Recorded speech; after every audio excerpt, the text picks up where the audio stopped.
आज सकाळी गणेशपेठ पोलीस स्टेशनला एक माहिती मिळाली की घाट रोडला एका हॉटेलमध्ये भांडण झालेलं आहे आणि एका मुलीने एका मुलाला चाकू मारलेला आहे।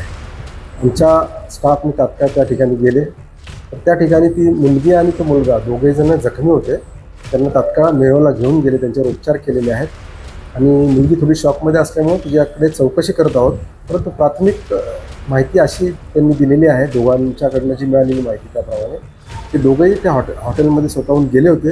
परंतु ती मुलीचं म्हणणं आहे की तो सकाळच्या वेळेला तो माझ्यावरती बळजबरी करीत होता, करण्याचा प्रयत्न करत असं तिचं थोडंसं अजून ती शॉकमध्ये असल्यामुळे तिच्याकडे चौकशी करत आहोत की ज्या पद्धतीने ती स्टेटमेंट देईल त्याप्रमाणे तिचं FIR आम्ही दाखल करीत आहोत।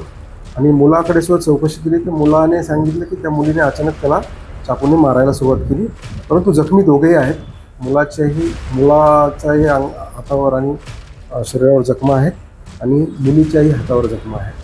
तर त्यामध्ये नेमका प्रकार काय आहे याबाबत इंट्रोगेशन करून त्यांचे स्टेटमेंट नोंदवून मग आम्ही दोन्ही गुन्हे दाखल करीत आहोत। यामध्ये एकमेकांच्या विरुद्ध तक्रारी दाखल होऊ शकतात आणि यांचे आत्ताच 4-5 दिवसापूर्वीचीच ओळख आहे असं त्यांनी सांगितलेलं आहे। नेमका काय प्रकार आहे तो दोघांकडे सखोल ज्यावेळेस आम्ही चौकशी करू त्यावेळेस आम्हाला समजेल। परंतु आत्ता प्राथमिकदृष्ट्या दोघंही पूर्णतः खरी माहिती देत नाही आहे आणि नेमकं काय प्रकार घडलेला आहे तो इंट्रोगेशन नंतरच कळेल। अनिकेत अशोक देडगे म्हणून मुलाचं नाव आहे, तो इमामवाडा हद्दीमध्ये राहिला आहे आणि एका हॉटेलमध्ये तो वेटरचं काम करतो असं त्यांनी सांगितलेलं आहे। यांनी दिलेली माहिती आम्ही व्हेरीफाय करत आहोत नेमका काय प्रकार घडलेला आहे।